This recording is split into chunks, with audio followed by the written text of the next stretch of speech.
जय जिनेन्द्र। पूर्णार्घ जैन ग्रंथ वाचन अर्घ 7 भाग 4। संपूर्ण विश्व हे स्वतः सिद्ध बनलेले आहे, अकृत्रिम आहे, निसर्गसिद्ध आहे। ते कोणी बनविले नाही, त्याला कोणी बनवू शकत नाही। विश्वातील सर्व पदार्थ एक महासत सामान्य अपेक्षेने ज्ञानचक्षुमध्ये युगपत प्रतिभासित होतात। त्यावेळी हे श्रेयसत व हे ज्ञानसत असा देखील द्वैतपणाचा भेद राहत नाही। या अद्वैत महात्सत सामान्याला ब्रह्माद्वैतवादी एक ब्रह्मसत म्हणतात। ते देखील सत्सामान्य नयदृष्टीने परमार्थसत आहे। सर्व पदार्थांची सत्ता समान आहे, स्वतंत्र आहे। कोणाची सत्ता दुसऱ्या पदार्थाच्या सत्तेवर अवलंबून नाही। प्रत्येक पदार्थ आपल्या अस्तित्व शक्तीने आपले स्वतंत्र अस्तित्व जीवन जगत आहे। सर्व पदार्थांची सत्ता समान आहे। कोणी कोणाचे कारण नाही व कोणी कोणाचे कार्य नाही। प्रत्येक पदार्थाची सत्ता स्वयंनिर्मित आहे। सर्व सत पदार्थ स्वयं ईश्वर आहेत। कोणी उच्च नीच नाहीत, कोणी हीनदीन नाहीत, कोणी अधिक श्रेष्ठ नाहीत, कोणी अगोदर कोणी मागाहून असा कालभेदही त्यांचेमध्ये नाही। अशी विश्वातील सर्व पदार्थांच्या सत्तेविषयी समान दृष्टी, उच्च पातळी, तिला एक महासत सामान्य, एक ब्रह्माद्वैत सत म्हटले आहे। हा ब्रह्माद्वैताचा खरा अभिप्राय आहे। संपूर्ण विश्वाकडे, विश्वातील सर्व पदार्थाकडे अशा एक महासत सामान्य दृष्टी, एक ब्रह्माद्वैत सत रूपाने उच्च पातळीने पाहणे, यालाच निर्विकल्प ज्ञान ब्रह्माद्वैत म्हटले आहे।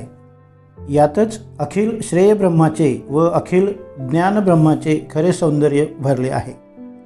संपूर्ण विश्वाकडे एक महासत सामान्य रूपाने पाहणारी ही अभेद निर्विकल्प दृष्टी शांती सुख देणारी आहे। याचे उलट विश्वातील प्रत्येक पदार्थाकडे भिन्न भिन्न सत ला भेद रूपाने पाहणारी, द्वैत रूपाने पाहणारी भेददृष्टी, विकल्पदृष्टी, उच्च निच्च रूपाने पाहणारी हीन पातळीची दृष्टी अशांती दुःख उत्पन्न करणारी आहे। विश्वाला एक महासत सामान्य रूपाने उच्च पातळीवरून पाहण्याच्या अपेक्षेने जरी एक महासत, एक ज्ञेय ब्रह्मसत म्हटले, तथापि विश्व एक वस्तुसत असे केवळ अद्वैत ब्रह्मसत नाही। ते द्वैत निरपेक्ष नाही, द्वैत सापेक्ष आहे। सामान्य हा शब्दप्रयोग स्वयं आपल्या प्रतिपक्षी विशेष धर्माची अपेक्षा सिद्धी करणारा आहे। अद्वैत हा शब्द द्वैत सापेक्षत्व दाखविणारा आहे।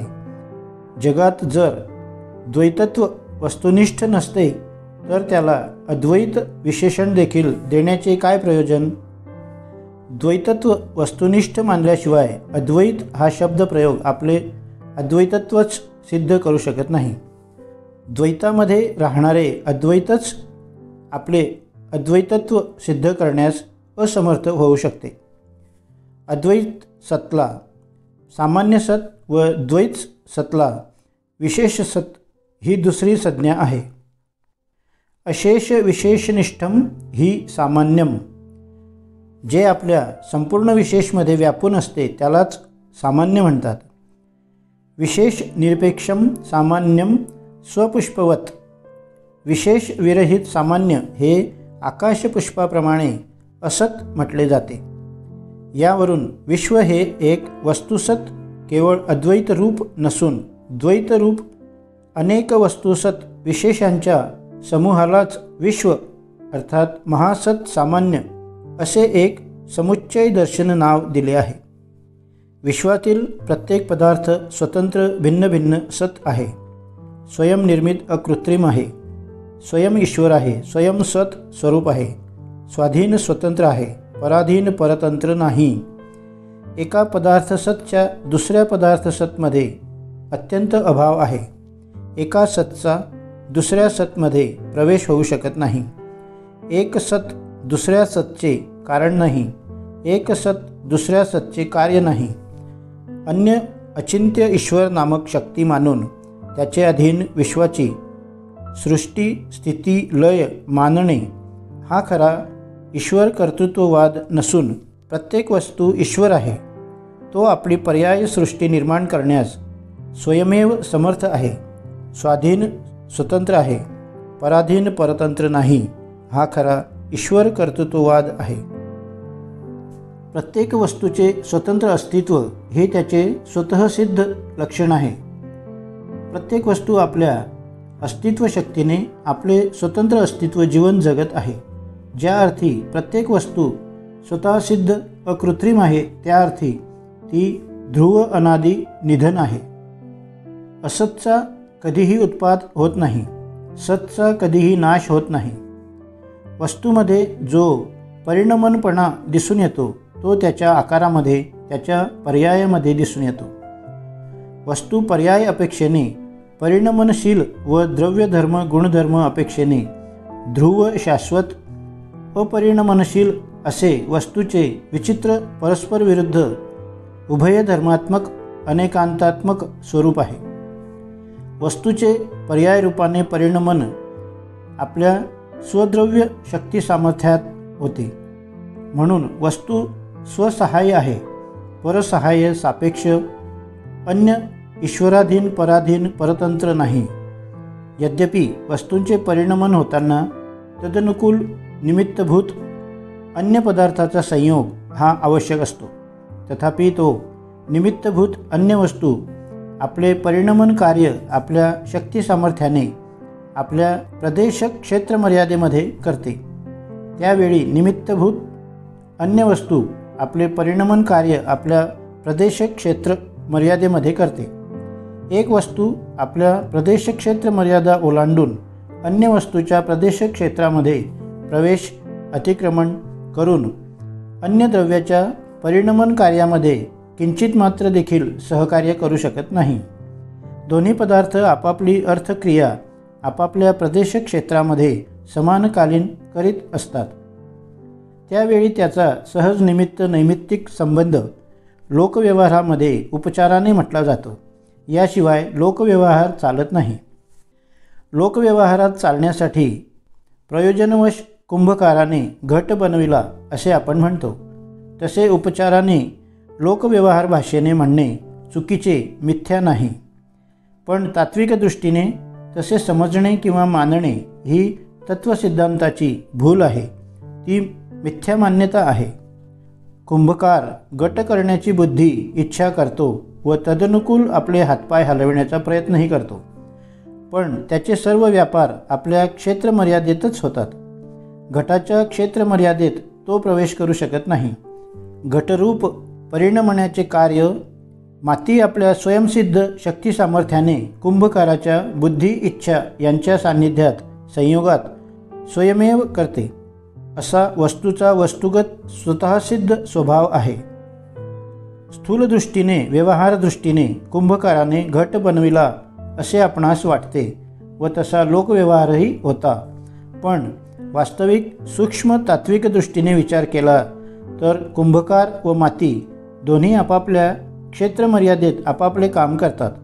अशावेळी त्यांचा परस्पर निमित्त नैमित्तिक संबंध सहजगत्या घडून येतो. तसेच वस्तूचे पर्याय रूपाने परिणमन होत असताना वस्तूचा नवीन पर्याय वस्तूमधूनच उत्पन्न होतो व दुसऱ्या क्षणी तो वस्तूमध्येच विलीन होतो. वस्तू सदैव अखंड परिपूर्णच असते.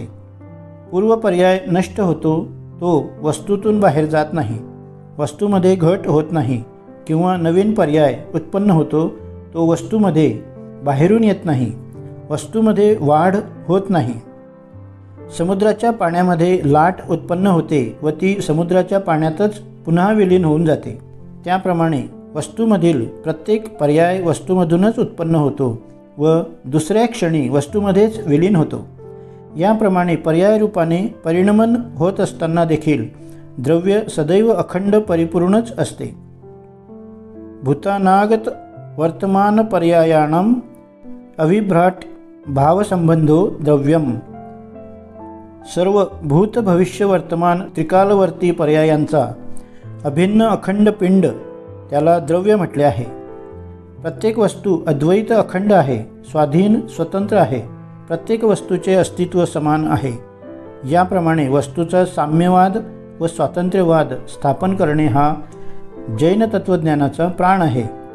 हे जैन तत्त्वज्ञानाचे वैशिष्ट्य आहे. हा वस्तूचा साम्यवाद व स्वतंत्रवाद हाच खरा अहिंसावाद होय. केवळ दुसऱ्या जीवास मारणे, दुसऱ्यांच्या प्राणाचा घात करणे ही तर स्थूल दृष्टीने हिंसाच म्हटली जाते. परंतु दुसऱ्या वस्तूसत्तेला हीन समजणे व आपणाला श्रेष्ठ समजणे हा विषमभाव व दुसऱ्या वस्तूसत्वर आपले प्रभुत्व स्वामित्व गाजविणे हा पारतंत्र्यवाद ही खरी हिंसा आहे. वस्तुतत्वविषयी ही मिथ्या मान्यता, मिथ्यात्व हे महापाप आहे. या मिथ्यात्व महापापातूनच हिंसा, असत्य, चोरी, कुशील व परिग्रह या पंचपापांची उत्पत्ती होते. जेथे परिग्रह आहे, परपदार्थाविषयी मूर्छा ममत्वभाव आहे, परपदार्थावर प्रभुत्व स्वामित्व गाजविण्याची खोटी बुद्धी आहे, तेथे हिंसा आहे. देशदेशामध्ये, मानवामानवामध्ये, पितापुत्रांमध्ये, बंधुबंधूमध्ये जो संघर्ष वाद निर्माण होतो त्याचे मूळ कारण हा विषमवाद, हा पारतंत्र्यवाद, परिग्रहाविषयी, अन्य पदार्थांविषयी ती खोटी प्रभुत्व स्वामित्व बुद्धी हे प्रमुख कारण आहे. हा विषमवाद, पारतंत्र्यवाद, परिग्रहाविषयी एकत्व ममत्व बुद्धी हेच अशांती दुःखाचे कारण आहे. याचे उलट साम्यवाद, स्वातंत्र्यवाद, अहिंसावाद, अपरिग्रहवाद हाच शांतीसुखाचे कारण आहे. अहिंसा अर्थात प्रत्येक प्राणीमात्राने एवढेच नव्हे, जगातील प्रत्येक वस्तुसत्तेने आपले स्वतंत्र अस्तित्व जीवन जगणे हे जगातील सर्व प्राणीमात्रांचे व सर्व पदार्थांचे परम ब्रह्मसत आहे. मग तो गृहस्थांचा गृहस्थाश्रम असो किंवा मुनींचा संन्यासाश्रम असो. जेथे अणुमात्र पापारंभ व परिग्रह भाव, विषमभाव, पारतंत्र्यभाव आहे, तेथे अहिंसेचे यथार्थ पालन होऊ शकत नाही. जेथे परिग्रह व आरंभ तेथे हिंसा, अशांती, दुःख. जेथे अपरिग्रहवाद, साम्यवाद, स्वातंत्र्यवाद तेथेच अहिंसा, सुख, शांती. यासाठी हे भगवन, आपण परमकरुणाभाव धारण करून सर्व आरंभ परिग्रहाचा त्याग करून मोह राग द्वेष कामादी विकार भावांचा त्याग करून परमवितराग नग्न दिगंबर रूप धारण केले. जैन सिद्धांताने आपले इष्टदैवत म्हणून जो उच्च आदर्श समोर ठेवला आहे, त्या इष्टदैवतांची मूर्ती वितराग नग्न दिगंबर आत्मध्यानस्थ मूर्तीचाच जो आदर्श समोर ठेवला आहे, तो वस्तुतत्व सिद्धांताचे यथार्थ मार्गदर्शन करणारा आहे. आत्मतत्वाचे यथार्थ स्वरूप सर्व आरंभ परिग्रहाने रहित, रागद्वेषादी सर्व विकार भावांनी रहित, वितराग शुद्ध ज्ञानदर्शन स्वरूप आहे. याची यथार्थ जाणीव करून घेऊन त्यावर दृढ श्रद्धा ठेवून त्यात अविचल स्थिर वृत्ती ठेवणे हाच परमात्मा बनण्याचा राजमार्ग आहे. ईश्वर परमात्मा बनण्याचा अधिकार, योग्यता प्रत्येक प्राणीमात्रात आहे. प्रत्येक आत्मा हा परमात्मा बनू शकतो. हा साम्यवाद, स्वातंत्र्यवाद जैन सिद्धांताने प्रस्थापित केला आहे. म्हणून जैन सिद्धांत हा विशिष्ट व्यक्तीचा, विशिष्ट जातीचा, विशिष्ट पंथाचा नसून सर्व प्राणीमात्रांचा यथार्थ मार्गदर्शन करणारा आहे. सर्व प्राणीमात्रांना शांतीसुखाचा मार्ग दाखविणारा आहे. म्हणून हे सर्व प्राणीमात्रांचे सर्वोदय तीर्थ आहे.